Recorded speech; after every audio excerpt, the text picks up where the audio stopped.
Hi, this is Don and Caroline Armstrong, and we have just returned from India where we had the opportunity to participate in a really big celebration. Wanted to share some pictures, some video with you. Hope you enjoy. When you think of images of India, of course the number one place is the Taj Mahal. You think of the animals alongside the road and snake charmers that you come across from time to time.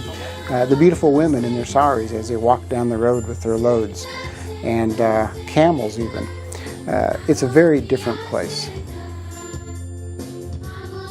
One of the things that we associate with India is the shelter, which is a girls' home in Cuttack, India. We were just there for their 100-year celebration, celebrating the fact that they've been taking in girls, offering them food and clothing, shelter, education, love, and an introduction to Jesus Christ and the gospel. It was a great celebration. There was singing and dancing and an enormous cake, and it was just a great thing to be a part of. And the best thing, at least in my opinion, was the testimonies of the women. Many of the former shelter girls had come back for the celebration and stood up to give testimonies of what the shelter had meant in their lives. It was wonderful to hear these women talk about how they feel their lives would have turned out if it hadn't been for the shelter. We knew that quite a number had come for the celebration, but we didn't realize how many until Asim Das called them all up to the stage in one big group. And they just kept coming and coming, and they just filled the entire stage. More than 200 women, former shelter girls, had come back to celebrate and to express their gratitude for what the shelter had done in their lives.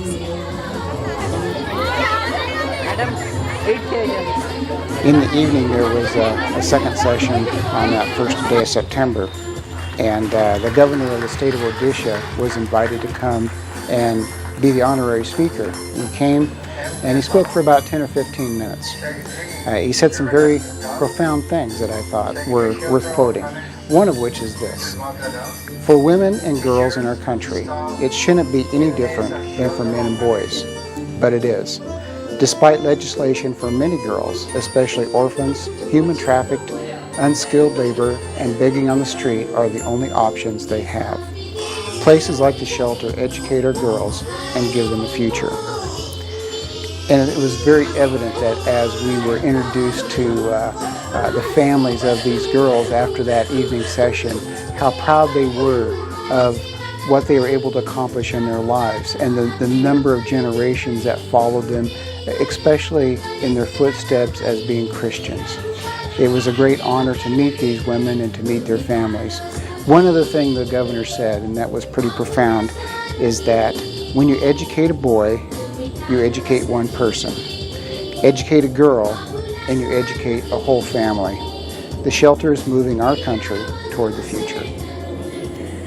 100 years is a long time, and of course things change, but the risk to young uneducated girls in India hasn't changed at all.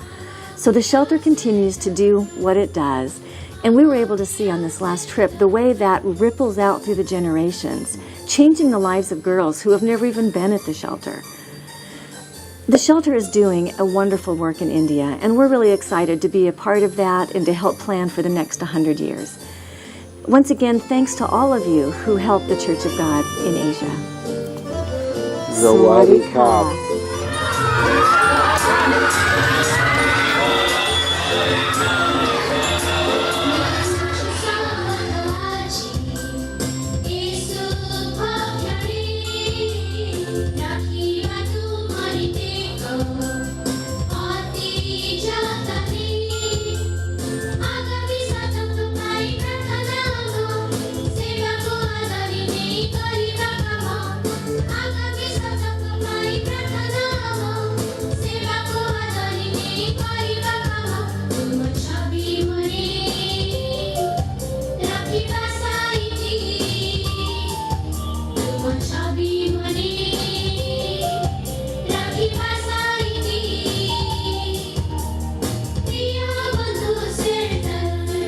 Thank you.